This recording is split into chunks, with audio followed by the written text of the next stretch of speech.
രോഗാവസ്ഥ കാരണം സംസ്ഥാന സ്കൂൾ കലോത്സവത്തിൽ പങ്കെടുക്കാൻ കഴിയാത്ത കുട്ടിക്ക് വീഡിയോ കോൺഫറൻസിലൂടെ കലോത്സവത്തിൽ പങ്കെടുക്കാൻ അവസരമൊരുക്കി സർക്കാർ.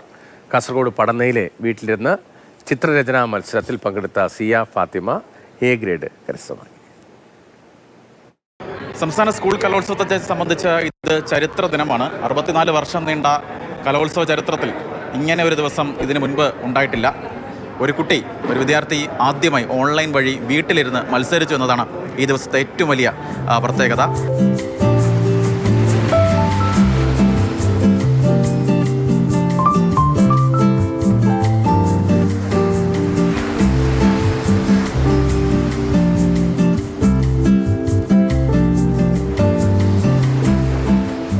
കാസർഗോഡ് പടന്ന സ്കൂളിലെ സിയ ഫാത്തിമയാണ്. ആ കുട്ടിക്ക് ഗുരുതരമായ വാസ്കുലൈറ്റിസ് എന്ന് പറയുന്ന രോഗമാണ്. അതിനാൽ തന്നെ ഡോക്ടർമാരുടെ കർശന നിർദ്ദേശമുണ്ടായിരുന്നു ഇത്തരത്തിൽ യാത്ര ചെയ്ത് മത്സരിക്കാൻ പോകരുതെന്ന്. കുട്ടി ഇന്ന് വീട്ടിലിരുന്ന് മത്സരിക്കുകയും അത് ഓൺലൈൻ വഴി ജഡ്ജ് ചെയ്യുകയുമായിരുന്നു ഉണ്ടായിരുന്നത്. എന്തായാലും ഇതിൻ്റെ സംഘാടകരൊക്കെ നമുക്ക് ചേരുകയായിരുന്നു. എന്തായാലും കുട്ടി മത്സരിച്ചു. അതിൻ്റെ അറബിക് പോസ്റ്റർ ഡിസൈൻ മത്സരമായിരുന്നു അല്ലേ? യെസ്, മാറുൽ കുത്തുബ് എന്നായിരുന്നു. അതായത് ബുക്ക് ഫെയർ എന്നായിരുന്നു ടോപ്പിക്ക്. അതിൽ കുട്ടി അവിടെ ഇരുന്ന് പങ്കെടുത്തു. അവിടെയുള്ള DO ആയിരുന്നു ഇതിന് ചുമതല. DOയും അതുപോലെ തന്നെ കൈറ്റിലെ ഉദ്യോഗസ്ഥരും കൂടെ അത് പിന്നെ അവിടെ നിരീക്ഷിക്കുകയും അവർ മത്സരം അരമണിക്കൂർ നമ്മൾ സമയം കൊടുക്കുകയും ഇവിടെ നിന്ന് ചെസ് നമ്പർ നമ്മൾ നൽകുകയും ചെയ്യുക ചെയ്തത്.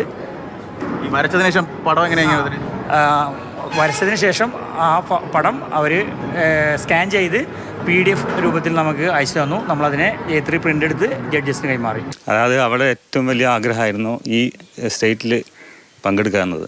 അപ്പം നമ്മൾ വിദ്യാഭ്യാസ മന്ത്രിക്ക് ഒരു വാട്സപ്പ് മെസ്സേജ് അയച്ച് അവൾ തന്നെ പിന്നെ കൂടുതൽ ഹെൽപ്പ് ചെയ്ത അവരുടെ ടീച്ചേഴ്സും അവിടെ നേരിട്ട് പോയി കണ്ട് കാര്യങ്ങൾ പറഞ്ഞു. സിയ കുറച്ച് നാളുകളായി ഒരു രോഗാവസ്ഥയുമായി ബന്ധപ്പെട്ട് ചികിത്സയിൽ തുടരുകയാണ്. അതുകൊണ്ട് തന്നെയാണ് കുട്ടിക്ക് നേരിട്ട് തൃശ്ശൂരിൽ നടക്കുന്ന സംസ്ഥാന കലോത്സവത്തിൽ പങ്കെടുക്കാൻ സാധിക്കാതിരുന്നത്.